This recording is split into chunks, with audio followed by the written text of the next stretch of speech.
महासंग्राम वार्ता, आवाज आपल्या हक्काचा। आमदार डॉक्टर रत्नाकर गुट्टे काका मिंद्रवडात हजारो कार्यकर्त्यांनी केला प्रवेश। गंगाखेड विधानसभेचे लोकप्रिय व कर्तव्यदक्ष आमदार डॉक्टर रत्नाकर गुट्टे यांच्या कामावर विश्वास ठेवून आणि गंगाखेड विधानसभा मतदारसंघात होत असलेली विकास कामे भविष्यात मतदारसंघातील विजन विचारात घेऊन पालम व पूर्णा तालुक्यातील प्रमुख नेते, पदाधिकारी, कार्यकर्ते, सरपंच, उपसरपंच, चेअरमन यांच्यासह हजारो कार्यकर्त्यांनी आज मित्रमंडळात प्रवेश केला आहे। या कार्यक्रमासाठी राष्ट्रीय समाज पक्षाचे प्रदेश अध्यक्ष गणेशराव दादा रोकडे, संजय गांधी निराधार समितीचे अध्यक्ष किशनरावजी भोसले, मित्रमंडळाचे जिल्हाध्यक्ष प्रल्हादराव मुरकुटे, रासपा जिल्हाध्यक्ष ॲडव्होकेट संदीप आडनुरे, जिल्हा संपर्क प्रमुख संदीप माटेगावकर, प्रभारी माधवराव गायकवाड, प्रभारी हनुमंतराव मुंडे, प्रभारी सुभाषराव देसाई, तालुकाध्यक्ष गणेश कदम, तालुकाध्यक्ष बालासाहेब रोकडे, जगन्नाथ रेनगडे, तुकाराम पाटील, व्यापारी आघाडीचे हरिभाऊ कदम, नव्याने मित्रमंडळात प्रवेश केलेले छगनराव मोरे, उत्तमराव ढोणे, चांदूमामा बोबडे, गीतारामजी देसाई यांच्यासह पालम व पूर्णा तालुक्यातील नेते, कार्यकर्ते, सरपंच, उपसरपंच, चेअरमन, सदस्य व रासप व मित्रमंडळाचे कार्यकर्ते व पदाधिकारी मोठ्या संख्येने उपस्थित होते। आपल्या भागातील ताज्या आणि महत्त्वाच्या बातम्या पाहण्यासाठी आजच आमच्या महासंग्राम वार्ता न्यूज चॅनलला यूट्यूबवर सबस्क्राईब करा आणि बेल आयकॉन प्रेस करा।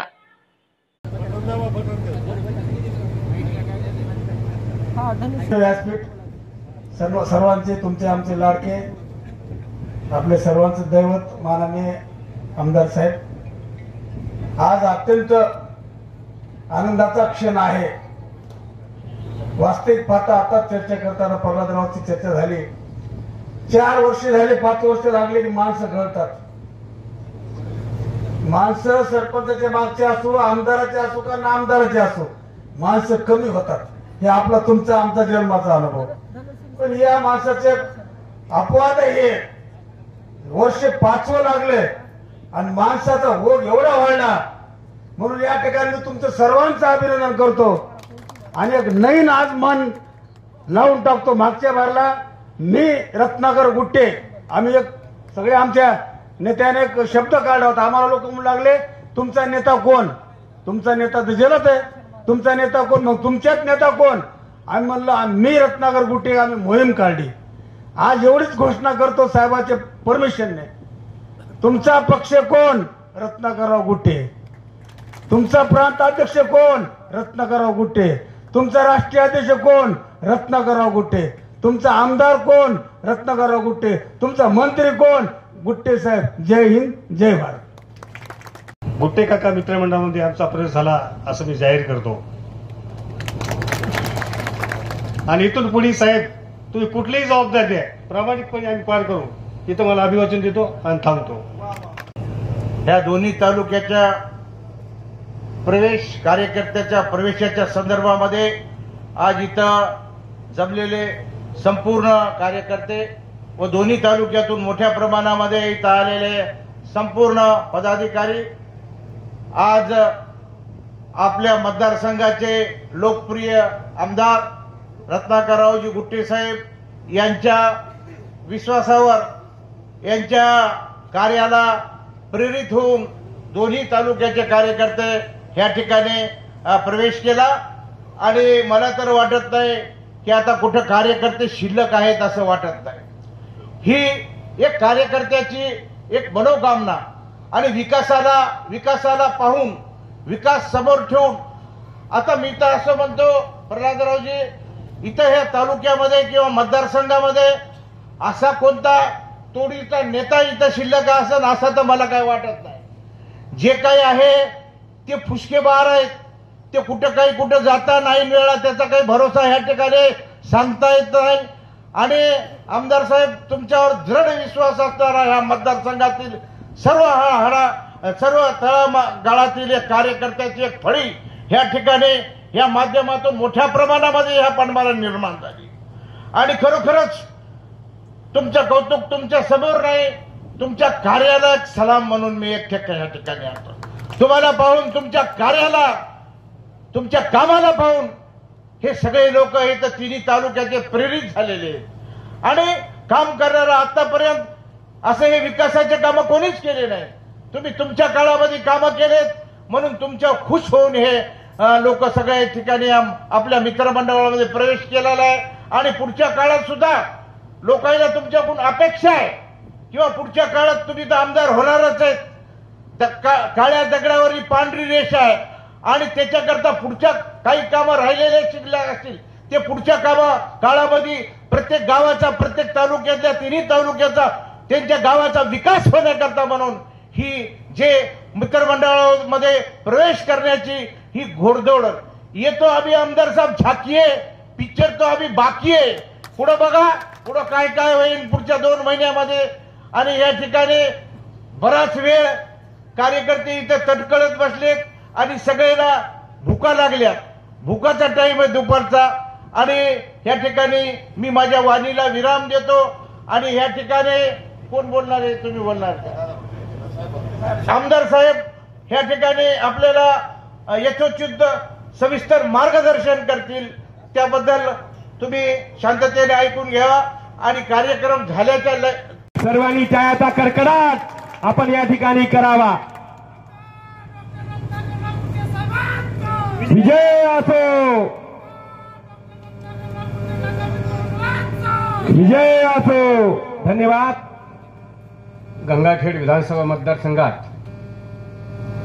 होत असलेले विकास कामे भविष्यात मतदारसंघातील विजन विचारात घेऊन आणि माझ्यावर विश्वास ठेवून पालम व पूर्णा तालुक्यातील व गंगाखेडचे प्रमुख नेते, पदाधिकारी, कार्यकर्ते, सरपंच, उपसरपंच, चेअरमन या सर्वांचा प्रवेश झाला असं मी जाहीर करतो. कारण नावं घ्यायचे म्हणलं तर इतका वेळ लागलाय मला हार टाकायला. मग नावं घ्यायला आवडलं तर मग ते भाषण काहीच करता येणार नाही. त्याच्यापेक्षा सर्व प्रवेश केले म्हणतो मी. तसेच या कार्यक्रमाला उपस्थित असलेले आमचे बँकेचे संचालक, माजी जिल्हा परिषद सदस्य, सभापती गणेशदादा रोकडे, मित्रमाचे जिल्हा अध्यक्ष प्रल्हादरावजी मुरकुटे, संजय गांधी नगरचे अध्यक्ष किसनरावजी भोसले, रासपा जिल्हाध्यक्ष ॲडव्होकेट रावणुरे, जिल्हा संपर्क प्रमुख संदीप माटेगावकर, प्रभारी माधवराव गायकवाड, हनुमंतजी मुंडे, प्रभारी सुभाषराव देसाई, तालुका अध्यक्ष गणेशजी कदम, तालुका विश्वास ठेवून, म्हणजे आपला काही पक्ष खूप मोठा नाही, आपलं हे मित्रमंडळ आहे. आणि या मित्रमंडळामध्ये मी खरंच कौतुक करतो. छगन मोरे असतील, नाना वरगट असतील, होलगे असतील आणि असे सिनियर, आता जसा सरपंच इथं पांढऱ्यावरचे बसलेले, त्यांचे मामा स्वतःचे मला वाटतं आमदार आहे, भाचे आहेत मला वाटतं आमदार. आणि असे सिनियर, आता मला नावं घेता येणार नाहीत, तर असे सिनियर लोकांनी जो माझ्यावर विश्वास ठेवलेला आहे, विश्वास ठेवून जो माझ्याकडे जो प्रवेश केलेला आहे, त्या प्रवेशाला, त्यांच्या विश्वासाला मी कधीही तडा जाऊ देणार नाही. आणि खरंच मी आज स्वतःच भारावून गेलेलो आहे. आणि इतकी जनता माझ्यावर प्रेम करते, तर मला आता परत आणखीन खूप उत्साह येऊन परत मी आता जितक्या वेळ काम करत होतो त्याच्यामध्ये आणखीन मला 1-2 गटे वाढवण्याची वेळ आलेली आहे आता. आणि निश्चितच आणि एखादा तोच आणखीन जे वाढवता येईल तेवढा वाढवून मी जीवाचं रान करून हे 3 तालुके आपल्या मतदारसंघामध्ये 1 नंबरला कसे येतील ते मी निश्चित पाहणार आहे. आणि ते केल्याशिवाय स्वस्त बसणार नाही. मला आपल्याला एवढं विश्वासानं एवढंच सांगायचं आहे की माणूस काम करत असताना माणसानं निश्चित काही ना काही ते माणूस चुकतं आणि काम करणारा माणूस चुकतो. तर माझ्याकडनं मी काम करत असताना काही चुका होत असतील तर त्या चुका होत असतील तर चुका तुम्ही पोटात ठेवू नका, तुमच्या मनात ठेवू नका. मला वेळ मिळत नसेल, तुम्ही माझ्याकडे येऊन स्वतः येऊन तुम्ही तर साहेब इथं तुमचं चुकतंय, इथं तुम्ही सुधार केला पाहिजे, हे असं येऊन सांगायचा हक्क तुम्हाला आहे. आणि 100% तुम्ही सांगा. मला कार्यकर्त्यानं कुठल्या विरोधात मी चूक केलेलं सांगितलेलं ते मला आवडतं. पण एखाद्या कार्यकर्त्यानं काय असतं, कार्यकर्ता जो एखाद्या नेत्याजवळ असतो तो सतत काही ना काही म्हणजे नेत्याच्या हिशोबाने सांगत चालतो, तो त्याला मी कार्यकर्ता म्हणत नाही. तो निश्चित विश्वासघातकी आहे कार्यकर्ता असं समजतो.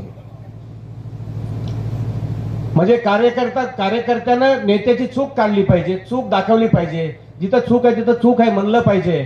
ती कार्यकर्त्याने हिंमत केली पाहिजे. नाही तर काय होतं, मग साहेबाला कुठं दुखवाव, साहेबाला कुठं बोललं तर काय होईल, साहेब नाराज होतील. पण एक लक्षात ठेवा, त्याच्यामध्ये तुमच्या साहेबाचं खूप मोठं नुकसान होत आहे.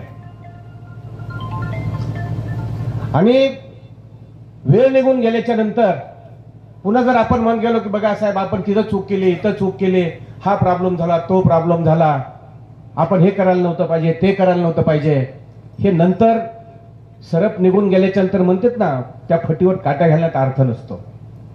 त्याच्यामुळे निश्चित मी तुम्हाला हात जोडून विनंती करतो, कुणालाही जर काही वाटलं की निश्चित एखाद्या माझ्या चांगल्या नेत्याला वाटलं किंवा माझ्या एखाद्या चांगल्या कार्यकर्त्याला वाटत असेल, म्हणजे इथं स्टेजवर बसलेल्या सर्वांनाच म्हणतोय मी, या सर्वांनाच बोलतोय मी, माझं जर चुकत असेल तर निश्चित तुम्ही सांगितलं पाहिजे की साहेब आपण इथं चूक करताय. मी ती चूक सुधारवायचा निश्चित 100% प्रयत्न करेन. आणि मला तुम्हाला घेऊन ह्या तालुक्याचा विकास करायचा आहे, या मतदारसंघाचा विकास करायचा आहे. मी एकटा काही करू शकत नाही, कारण मला एकट्याला कुठं कुठं काय काय हे माहित नाही.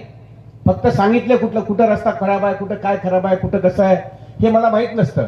प्रत्येक ठिकाणी मी गेलेलो नसतो, किंवा कुठल्या गावच्या काय अडचणी आहे, कुठल्या गावाला काय पाहिजे, कुठल्या गावाला स्मशानभूमी आहे, कुठल्या गावाला शाळेचा प्रॉब्लेम आहे, कुठल्या गावाला खोल्याचा प्रॉब्लेम आहे, असे मला अनेक प्रश्न आपल्या मतदारसंघामध्ये उभे आहेत.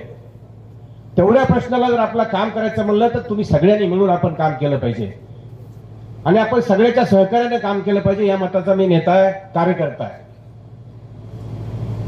कारण काय होतं, आपण ज्यावेळेस कुठलीही गोष्ट करत असतो, एकटा माणूस कोणी काही करत नाही.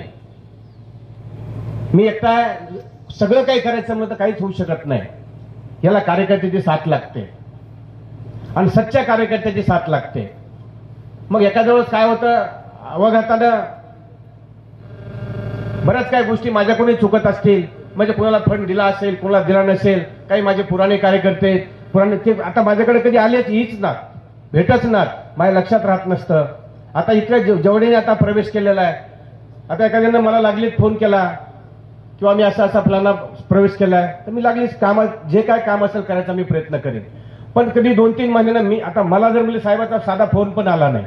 काही काही म्हणजे कार्यकर्त्याचं कसं असतं बघा की आम्ही एवढं सगळं केलं, एवढं सगळं झालं, आलो आम्ही, पण साहेबाचा आणखी साधा फोन नाही. पण माझी एक इच्छा आहे, मी जर फोन करत नसलो तरी आपण निश्चित मला फोन करावा, कुठल्याही कामानिशी फोन करावा, तर मला ते फोन केला आवडेल मला. आणि माझा फोन कधीही बंद नसतो. माझा फोन जास्तीत जास्त मी जर बाहेरगावी कुठं असलो तर माझा फोन फॉरवर्ड असतो. तो फोन फॉरवर्ड म्हणजे माझ्या पीए कडे असतो. तो पीए मला निश्चित जर योग्य फोन असेल, त्याच्यासारखं जर काम असेल तोच करून टाकतो. पण एखाद्या वेळेस त्याच्या हिशोबाचं काम नसेल, तो करू शकत, मला लागलीच सांगतो की साहेब अशाच्या कार्यकर्त्याचा फोन आला होता, आणि माझ्यापर्यंत निश्चित माझ्यापर्यंत निरोप पोहोचतो. आता मी बरेच कामं करायचं केलेत, आणखी बरेच कामं करायचे बाकी आहेत. आणि प्रत्येक गावामध्ये आपण पोहोचण्याचा प्रयत्न केलेला आहे. काहीतरी गावं थोडे शिल्लक असतील, पण प्रत्येक गावामध्ये जायचा मी प्रयत्न केलेला आहे. पण आता काय झालेलं आहे, काही कार्यकर्त्यामध्ये ज्याला एकदा मिळाले, एकदा फंड मिळालाय, 2दा फंड मिळालाय, पण त्याच्या आणखीन अपेक्षा वाढल्या. साहजिक आहे, अपेक्षा वाढणं साहजिक आहे, आणि अपेक्षा वाढल्याही पाहिजेत. मग आम्ही पुराणे, जुने, नवीन हे सगळंच होतं, पण आपल्याला सगळ्याला सोबत घेऊन चालायचं आहे आणि सगळ्यांना समजदारी घेतली पाहिजे. आपल्याला एकदा 2दा मिळालेला आहे तर आपण आपल्या दुसऱ्या भावाचा विचार केला पाहिजे. त्या दुसऱ्या भावाला बी काही 2 पैसे मिळाले पाहिजे. आपणच जर विचार केला की मला 2दा, 3दा, 4दा आपलाच मिळालं पाहिजे, असं अनेकदा मला घडतं, मी बोलून दाखवत नाही, पण काहीतरी दुसऱ्याचाही आपण विचार केला पाहिजे. दुसऱ्यालाही 2 पैसे मिळाले पाहिजेत, दुसऱ्याचाही काहीतरी विकास झाला पाहिजे. ज्या गावाला मिळाले त्या गावाला प्रथम आपण दिलं पाहिजे. आता जे काय गावं उरले, ठीक आहे, एखाद्या गावाने मला मतं केले नसतील, पण तिथं गावाला फंड देणं गरजेचं आहे. मग दिलं नाही म्हणून मतं दिलं नाही त्या गावात झालं, मग त्या गावाला सोडून द्यायचं आपण? नाही सोडू शकत आपण. तिथल्या कार्यकर्त्याला सोडून द्यायचं, तिथल्या लोकांना सोडून द्यायचं? नाही सोडून देऊ शकत आपण.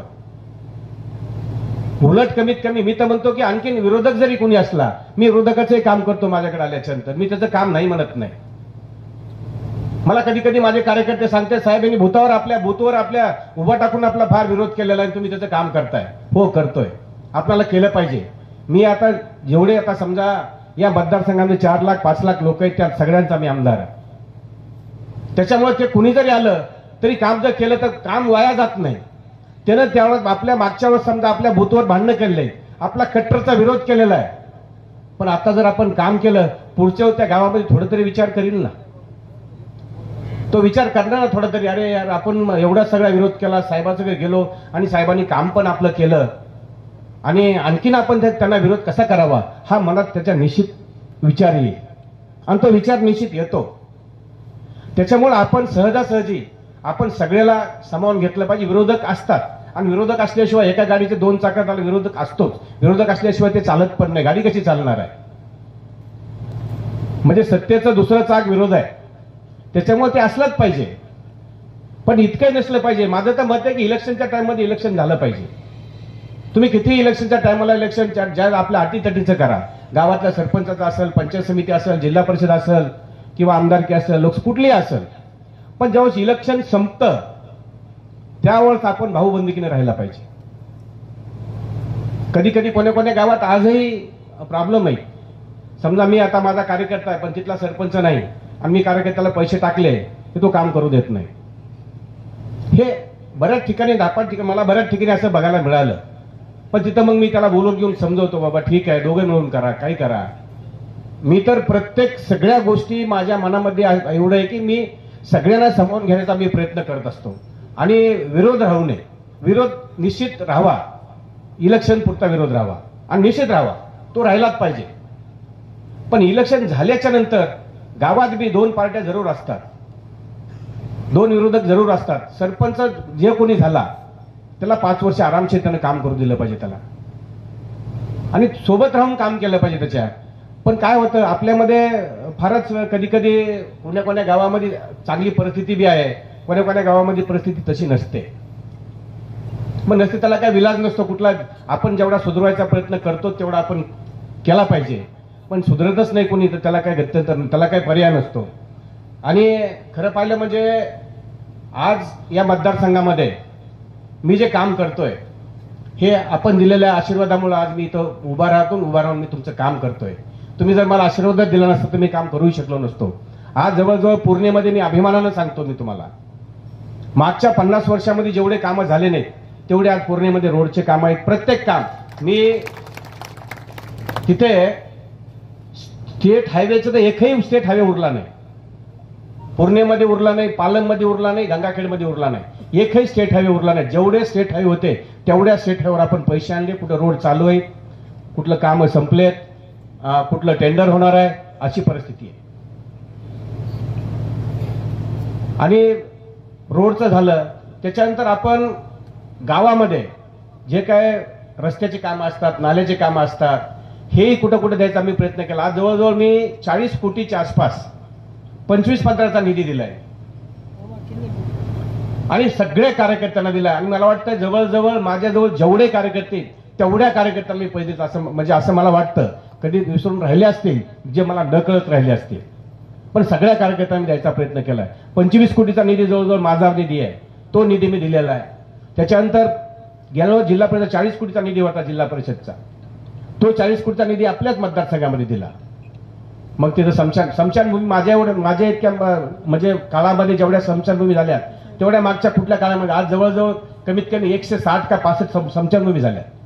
प्रत्येक गावाला स्मशानभूमी द्यायचा प्रयत्न केला मी. एका गावाला 2-2 स्मशानभूमी द्यावा लागतं, 2-2 स्मशानभूमी दिलेले. कारण का तिथे दिल्याच पाहिजे. माझं पहिल्यापासूनच आहे की स्मशानभूमी आणि शाळेच्या रूम ह्या झाल्याच पाहिजे. आज जर बघितलं तर शाळेची जर परिस्थिती जर बघितलं केव्हा त्या निजामकालीनच्या शाळा आहेत, त्या शाळा आज लेकरांना पडायसारख्या शाळा झालेल्या आहेत. आता काल परवा त्या मला वाटतं शिवाचं गाव मुळीला आपलं खळीला शाळेमध्ये अक्षरशः विद्यार्थी शिकत असताना शाळेची एक दिवार पडली, त्या मुलाच्या हातावर पडली आणि त्या मुलाचा हात तोडावा लागला. काय चूक होती त्या मुलाची? तो अपंग झाला, दिव्यांग झाला तो मुलगा. काहीच चूक नाही त्या मुलाची. म्हणजे अशी परिस्थिती 10 वर्ष झाली नाही ती शाळा बांधून. अशी परिस्थिती बऱ्याच शाळेची झालेली आहे. म्हणून माझं शाळेवर लक्ष आहे, माझं निश्चित रोडवर रस्त्यावर तर लक्ष आहेच. त्याच्यानंतर आता ODR विहारचे रस्ते जे उरलेत, आता मला शिफ्ट करायला बी जागा नाही. म्हणजे ODR विहारचे 10 किलोमीटर असा कुठलाच रस्ता उरला नाही. जिल्हा परिषदेला रस्ता इतक्या लांबचा रस्ता कुठंच राहिला नाही. सगळे शिफ्ट केलेत मी स्टेट हायवे. 375 किलोमीटर रस्ते आपण स्टेट हायवे केले. तुम्ही बघितलं असेल, आम्ही बॅनर लावले होते, 3 तालुक्यामध्ये बॅनर लावले होते. 375 किलोमीटरचे स्टेट हायवे तेही संपत आलेत. आता त्याही रस्त्यावर फंड पडलाय. आता जवळजवळ फक्त महाराष्ट्रामध्ये एकमेव मी आहे की मला 307 रुपये आता हॅममधून मिळाले महामंडळातून. हे आपला जो पिंपळगावापासून पालम, पेंडू आणि राणी सावरगाव हा जवळजवळ 533 कोटी होतं. पण त्याच्यामध्ये त्यांनी ते किलोमीटरचं काहीतरी कमी केलंय, म्हणजे पैसे कमी केले आणि काहीतरी माहित नाही मला. 307 कोटी त्याला मंजूर झाले त्या कामाला. 307 कोटी मध्ये तो जर रस्ता झाला आणि ह्या गोदावरीच्या कडणी, आता बरवडी हे ते गोदावरीच्या कडण आहे काय रोड, तो एक मला वाटतं 270 का 275 कोटीचा रस्ता आहे. तो आता जून मध्ये येईल. म्हणजे हा रस्ता आणि हे रस्ता जर झाला, हा रस्ता मंजूर झाला 307 कोटीचा तो ह्याच्यापर्यंत राणी सावरगावपर्यंत. पण हा रस्ता आता गंगेच्या कडेचा जो रस्ता आहे बरबडी मध्ये ह्याच्यावर निघणार आहे, सांगी भुजबळपासून सरळ ह्याच्यामध्ये गेला, तो पूर्णेमध्ये गेला. ते मला वाटतं पारवा बिरवा असं तिथून जाणार कुठून सरळ पूर्णेमध्ये गेला. तो जर रस्ता झाला तर मला वाटतं कुठलाही रस्ता आता म्हणजे राहणार नाही. सगळे रस्ते जर होऊन जातील. आणि रस्ते करण्याचं कारण काय बघा, आपला विकास जर करायचा असेल, एक लक्षात ठेवा, आपला दळणवळणाचं साधन आपल्याला केलं पाहिजे. म्हणजे आपल्याला वीज पाहिजे, पाणी पाहिजे आणि आपले रस्ते पाहिजे. या 3 गोष्टी पाहिजे. या 3 गोष्टीवर मी काम करतोय. आता मी सगळ्यात जास्त पैसे आपल्या 3 तालुक्याला घेतले. अशोका बिल्डकॉन जो काम करतंय, जे बाकी ठिकाणी बोंब मारतात माझ्या नावाने, तुम्ही ह्याच आमदारला कसे काय पैसे देता म्हणून. सगळेच सत्ताधारी पण बोंब मारतात माझ्या नावाने, ह्याच आमदारला कसे काय पैसे देतात म्हणून सगळे. पण ते पैसे आणायची कला पाहिजे माणसाजवळ. ती कला माझ्यामध्ये देवाने दिलेली आहे. तुम्ही आशीर्वाद दिलाय त्याच्यामुळे ती कला माझ्यामध्ये आहे. मी पैसे आणतो. आता तिथं काय झालं, इजी आणि आपलं गावठाण हे आपल्याला वेगवेगळं करायचंय. आता मी काल परवा मीटिंग घेतली. आता 2 महिने जास्त जूनच्या अगोदर आपलं एजी आणि गावठाण वेगळं होणार आहे. हे जर वेगळं झालं, 8 तास लाईट आपल्याला 100% मिळणार आहे. आपल्या दाबानं, म्हणजे जिथं दाबानं, ज्या दाबानं मोटर चालत त्या दाबानं आपला वीज मिळणार आहे. गावठाणची लाईट 24 घंटे जाणार नाही. पुन्हा गावठाणची लाईटच कधी जाणार नाही. फक्त तुम्ही पैसे भरले नाहीत म्हणून कट केलं तरच काय, नाहीतर ती लाईट कधी जाणार नाही. ही आता हे 2-3 महिन्याच्या नंतर तुम्हाला ही परिस्थिती निर्माण करून देईन मी. 3च महिने जास्तीत जास्त 3 महिन्यामध्ये ही परिस्थिती 100% निर्माण होणार आहे विजेची. त्याच्यानंतर पाण्याच्या बाबतीत आता पूर्णेला तेवढं पाण्याची गरज नाही. काही भाग आहे पण पूर्णेला पाणी आहे. आता पालमला पाणी नाही काही भागामध्ये. पालमचा काही भाग पाणी गोदावरीच्या कडनं काही गाव आहेत. जे पालम असा वरचा भाग जे आता म्हणजे डोंगराळ भाग आहे, त्या डोंगराळ भागामध्ये आणि गंगाखेडचा डोंगराळ भागातला भाग, ह्या भागामध्ये जवळजवळ मला वाटतं कमीत कमी माझ्या अंदाजाने 100 बंधारे, म्हणजे जवळजवळ 150 कोटीचे रुपये, आता 150 कोटीचे बंधारे हे आता मंजूर झालेत. काहीचे टेंडर लागलेत, काही टेंडर चालू आहेत, काही टेंडर येतील. आता काय म्हणजे जलसंधारणमधले जे काही कामं होते 12 लाख, 17 लाख, 20 लाख, 25 असे काही कामं होते, ते काही आमदारांनी तिथं कलेक्टरपाशी बसून, सगळ्यापाशी बसून खूप प्रयत्न केला की नाही तुम्ही फक्त गंगाखेडमध्येच कसे काय एवढे पैसे, एवढे काय बंधारे टाकले. पण गंगाखेडमध्ये आले बंधारे. माझ्याकडे जागा आहे. सगळ्यात जास्त जागा जर असेल तर माझ्याकडे जागा आहे. बंधारे माझ्याकडे बसू शकतात. म्हणजे काळीच्या रानामध्ये तर बंधारा करू शकत नाही, त्याला धडक मिळत नाही. म्हणून इकडे खूप जागेवर बसतात. म्हणून मी तिथं आणतो. मी बाहेरच्या एखाद्या आमदाराचे पैसे आणतो. मी माझ्याकडे जर एकदा कॉन्ट्रॅक्टर आला की साहेब आम्ही त्या आमदाराच्या इकडे, आता बाकी आमदाराला काही पैसे देतात कुठे का दुसरीकडे, दादा 20-20 कोटी मिळालेले देतात. मग ते म्हणतात वा ठीक आहे, त्यांचं काय करून तो एखादा कॉन्ट्रॅक्टर घेऊन येतो आणि तो टाकतो. आणि तो मी नाही कुणालाच म्हणत नाही. ज्याला पैसे माझ्या मतदारसंघामध्ये आणायचे आणा आणि काम करा, काही प्रॉब्लेम नाही. मला माझा मतदारसंघ सुधारवायचा आहे. माझा मतदारसंघ, मला मतदारसंघामध्ये काम करायचंय. आणि जोपर्यंत हे होत नाही, आपण जर हेवे दावे करत बसलो मग त्याला काम करू द्यायचं नाही, ह्याला काम द्यायचं नाही, मग त्याला काय पैसे टाकले, त्यांनाही टाकायचे, ह्यांनाही टाकायचे, असं नाही चालत. आपण पैसे आणू दिले पाहिजे. आणलाच पैसा कुठे चालला? आपल्या मतदारसंघातच यायला लागला. बंधारे झालं, आपलं विजेचं झालं, आणि रोडच्या बाबतीत रोड जर झाले तर आपल्याला खूप काही करता येईल. रोड आणि ह्या विजेमुळे याच्यामुळे जे काय आपल्याला MIDC असेल काही असेल हे जे येत नाही त्याचे कारण एकमेव आहे, त्यांना रस्ता नसतो. रस्ते नसल्या वीज नसल्याच्या नंतर लोक येत नसतात. आणि त्याला इन्फ्रास्ट्रक्चर करेक्ट चांगलं इन्फ्रास्ट्रक्चर पाहिजे. एखादं कमीत कमी ट्रेनचं नेटवर्क चांगलं पाहिजे. एरोप्लेन म्हणजे कमीत कमी विमान वगैरे तिथं जवळपास पाहिजे. तेव्हाच कोणी ना कोणी इथं याला येतं. आता काही लोक म्हणतात की आता हे सगळे कामं जर संपले तर पुढे काय करायचं? पुढे बी आणखीन भरपूर काम आहे. या मतदारसंघामध्ये एवढं काम आहे की आणखीन दुसरे 5 वर्ष आले तरी सरणार नाही काम. इतकं काम आहे आणखीन. पण ते काम कोणाला माहीत नसतं. काय काम आहे हे आता तुम्हाला सगळ्याला कोणाला माहीत नसतं. हे काय काम आहे आणखीन तिथं? काम भरपूर आहे.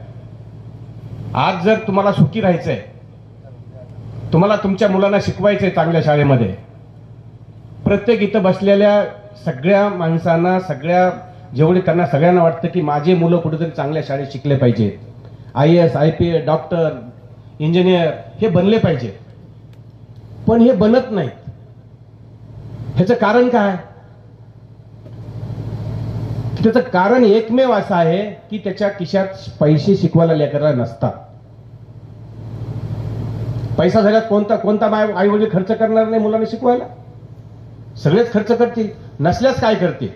म्हणून त्याच्या खिशात पैसे नसतात, म्हणून तो शिकू शकत नाही. आणि माझी एकच इच्छा आहे आता त्या शेतकऱ्याच्या खिशामध्ये पैसे आले पाहिजे.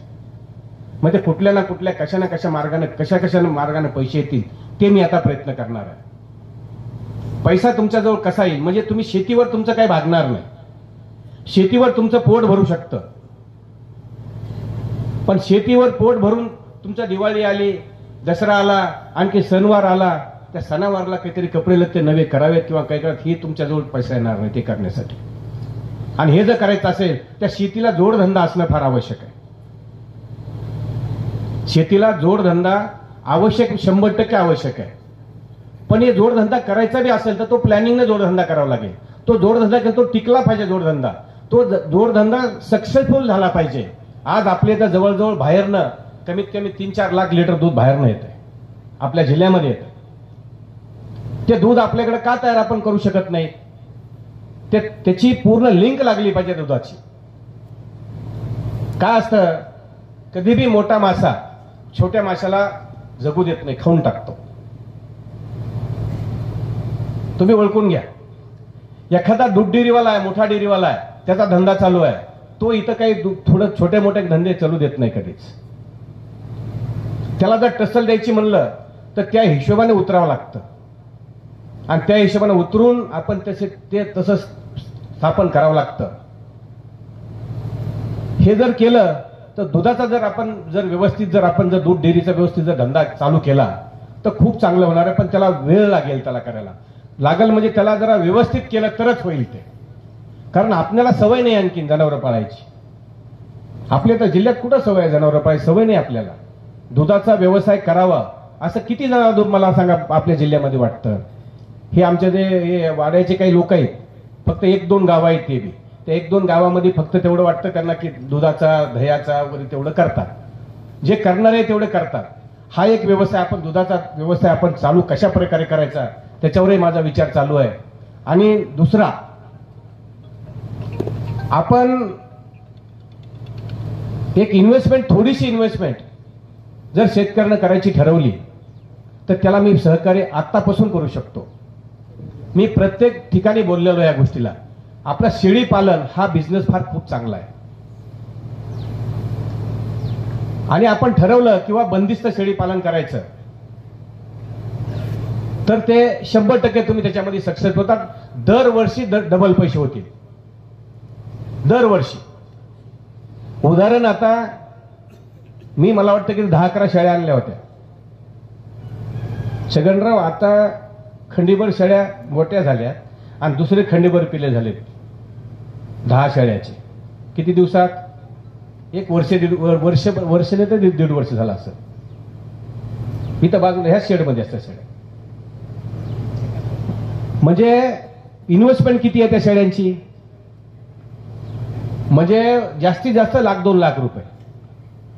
एक चांगली शेळी जरी घेतली तर 20-25 हजारला चांगली शेळी मिळते ना. 2 पिल्ल्याची चांगली शेळी 20-25 हजारला मिळते. त्याचं 6 महिन्यामध्ये बकरे 2 विक्रे 10,000 20,000चे बकरेच विकून जातात. शेळी 5,000ला पडते. दुसरे 6 महिन्यात दुसरे 2 पिल्ले देते. तिसऱ्या 6 महिन्यात दुसरे आणखी 2 पिल्ले देते. वर्षातून 2दा शेळी येते ना. हे बिझनेस आपण का करायचं नाही? हे मला विचार पडतो कधी कधी. हे आपण का करत नाही? आपल्या प्रत्येकाकडे आपली जमीन आहे आणि ह्याच्यामध्ये मदत 100% करतो मी. 100% मदत ह्याच्यामध्ये करतो मी. आणि ह्याच्याकडे कोणी बँकेकडे बी जाऊ नका. कुठं कोणी बँकेकडे जायची गरज नाही. तुम्ही स्वतःची 2 एकर जमीन, 2 एकर जमिनीमध्ये जे काय त्या शेळ्याला चारा लागतो तो टाकायचा. त्याच्यातला एक 10,000 स्क्वेअर फूटचा प्लॉट. त्याच्यामध्ये हे जसं माझं शेड आहे एवढं शेड एवढं मोठं नाही. हे तर मी असंच केलंय. त्या शेळ्या जसं एक 5-50 शेळ्या बसल्या असं एक शेड करा. तुम्हाला 25 शेळ्या पाहिजे 25 शेळ्याचं शेड करा आणि त्याच्या पुढे एक कंपाऊंड करा. म्हणजे सकाळी शेळ्या सोडल्या की त्या कंपाऊंडमध्ये असाव्यात. आणि त्या चाऱ्यासाठी 1.5 एकर 2 एकरचं चारा एवढं करा आणि एक माणूस ठेवा त्याच्यामध्ये. हे जर केलं तुम्ही 10 जरी शेळ्या 25 50 होतील. म्हणजे 2550 पिल्ले होतातच ना.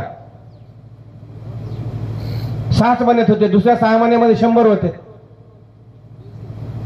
100 पिल्ले जर झाले 25 शेळ्याचे तर 100 पिल्ल्याचे काय पैसे होतील तुम्ही अंदाजा काढा. तुम्ही घरात एक पेन आणि वही घ्या. तुम्हाला शेळी केवढा मिळते हे माहित आहे. ते पिलू केवढ्याला विकतं हे माहित आहे. बकरे असलेले विकत राहायचं. शेळ्या त्याच्या पाठी तशाच ठेवायच्या. आणि हे आपण करा. ह्याला करायला 25 शेळ्यापर्यंत घेऊन द्यायला पैसे बँक नाही काही नाही. मी वैयक्तिक पैसे देतो. वैयक्तिक तुम्ही ते धंदा करा. पण वैयक्तिक म्हणजे मी अग्रीमेंट करून घेईन तुमच्याकडनं. त्या 2 एकराचं अग्रीमेंट करून घेईन.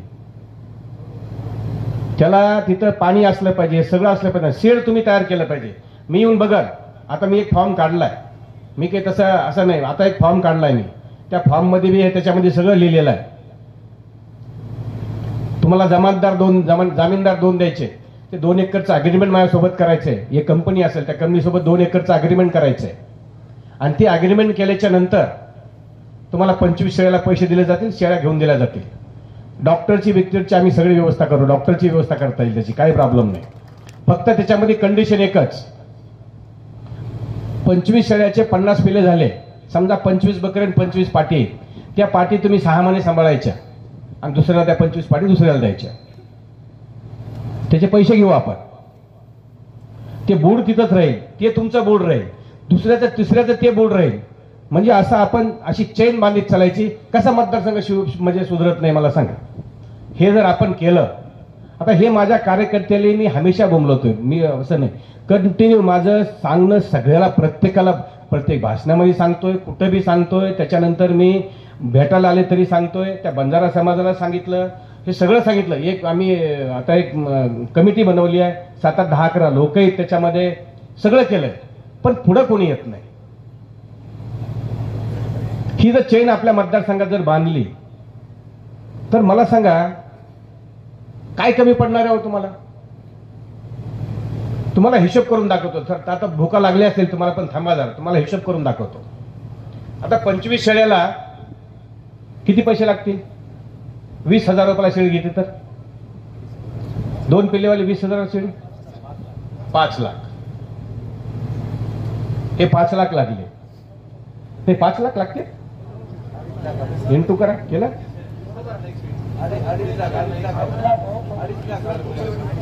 करा ना. ठीक आहे. हे 5 लाख रुपये मी तुम्हाला दिले. आता हे 5 लाखामध्ये मी काय करेन तुम्हाला बगर व्याजी पैसे राहतील. व्याज राहणार नाही त्याला. ह्या 25 मध्ये 50 पिल्ले दिले. ह्या 50 पिल्ल्यामधून 25 हे मला 3 महिन्यात 4 महिन्यात 3-4 महिने जसं ते एखादं म्हणजे म्हणतात ना आपण गाभण राहायची वेळ आली की त्या टायमाला 25 पिल्ले द्यायचे. हे माझं व्याज झालं. हे काय झालं? व्याज. तुम्हाला जर जास्त पडत असेल वाटतंय तर मी हिशोब केला नाही, मी अंदाजा बोलावलोय, मी काही तेवढं डीप मध्ये जाऊन बघितलं नाही. 25 बकरे आहेत, 25 बकरे तुम्ही विका. आणि ह्या 25 पिले जर जास्त झालं, व्याजापेक्षा जास्त आपण हिशोब करू नंतर, त्याच्यापेक्षा जास्त जाऊ लागलं तर त्याच्यामध्ये कमी करू आपण आणखी. पण हे 25 पिले हे दुसऱ्याला द्यायचे आपल्याला. आता दुसरे 50 पिले झाले आणखी, म्हणजे 1 वर्षामध्ये 100 पिले झाले. 50 तुमच्याकडे राहिले आणि 50 आपण बाहेर दिले. आता 50 बाहेर करायला आणलं, 50 बाहेर दिल्यानंतर आपण किती, ते 50 बाहेर दिले केवढ्याचे होतील? ते 10,000ला होईल. ते किती? 5 लाखाचं होईल ना. 10,000 म्हणजे 40 लाखाचं होईल, 10 लाखाचं होईल. नाही 5 लाख होतील ना हो. 5 लाखाचे तुम्ही तिकडे पिल्ले दुसऱ्याला दिले, 5 लाखाचे तुम्ही बकरे विकले, 25 शेळ्या तुमच्या तशाला तशा आहेत आणखी. हे का कळत नाही मला सांगा तुम्ही? माझ्यासारखा तुम्हाला नेता मिळणार नाही, माझ्यासारखा कार्यकर्ता तुम्हाला मिळणार नाही, लक्षात ठेवा. आणि मला काही आता आयुष्यात कुठं कमवायचं नाही, लक्षात ठेवा. मी आता इथं मला सांगा, तुम्ही जेवढे 25-15 ज्यालाही पैसे दिले, रुपये कोणाकडून घेतलाय का मी? ज्याला मी दिलेत त्याला दिलेत पैसे, पण त्याच्याकडून कधी रुपया चहा प्याला नाही मी कधी. माझ्या आमदारकीचा फंड कधी दिला मी? 1 रुपया घेतला तुमच्याकडून कधी? त्या जिल्हा परिषद फंडातून स्मशानभूमी दिली, शाळेच्या खोल्या दिल्या कुठे, त्याच्याकडून 1 रुपया घेतला कुणाकडून कधी? मग मला सांगा, हे एवढं सगळं आपलं व्यवस्थित चालू आहे. माझी इच्छा आहे की तुम्ही जरा थोडं कामाला लागा, कारण का तिन्ही तालुक्याचे लोक आहेत तिथं, तिन्ही तालुक्याचे बरेच नेते आहेत तिथं. म्हणून सांगालो मी जरा थोडं, तिन्ही तालुक्याचे नेते, तिन्ही तालुक्याचे मेन कार्यकर्ते, सरपंच आहेत, सगळेच आहेत. आणि हे करत असताना जरा थोडस आपल्या घराकडे बघितलं पाहिजे, आपल्या लेकरा बाळाकडे बघितलं पाहिजे, आपल्या संसाराकडे बघितलं पाहिजे. राजकारण करा, पण आपला संसार करा ना, संसार करून राजकारण करा. आता इथं किती सरपंच आहेत, ज्या सरपंचांनी त्या पाईपलाईनचे कामं घेतले ते सुखी आहेत का मला सांगा? किती सरपंचांनी कामं घेतले? हात वर करा बरोबर. आता माझ्या समोर जलजीवनचं काम किती सरपंचांनी घेतलं? हात वर करा ना. असं कसं? प्रत्येक गावाने सरपंचानं काम घेतले, तुम्ही आता हात वरी करी नाव, नाही तर सरपंच इथं नाहीत. मग याचा अर्थ मी सरळ सांगितलं होतं. हा ती हुशारी केली तुम्ही, त्याच्यामध्ये ती हुशारीपणा केला. मी सरळ सांगितलं होतं, मी मागच्या एका मीटिंग मध्ये सांगितलं होतं की बाबा रे, ते काम करायच्या भानगडीत पडू नका, जलजीवनचं काम कधीच करू नका. त्याच्यावर थर्ड पार्टी इन्स्पेक्शन आहे, टाटाचं इन्स्पेक्शन आहे. त्याच्यावर तुम्ही 2 फुटावर पाईप टाकले, काढायला लावते, 3-4 फूट घालायला लावते. ते पाईप व्यवस्थित काम झाल्याशिवाय तुम्हाला बिल मिळत नाही.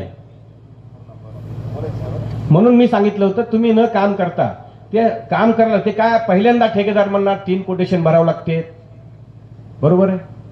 तिघाची एमडी भरावं लागते, बरोबर आहे सगळ्यांना? बरोबर आहे, तिघाची एमडी भरायची. मग ते काम मिळालं की मग त्याच्यानंतर पाईपलाईन काहीतरी इन्व्हेस्ट, पैसा पाईप आणायला त्याला पैसे द्यावे लागते, कारण का ते ठेकेदार त्याचं त्याला कमिशन पाहिजे. त्याला दुसरं काय करायचे?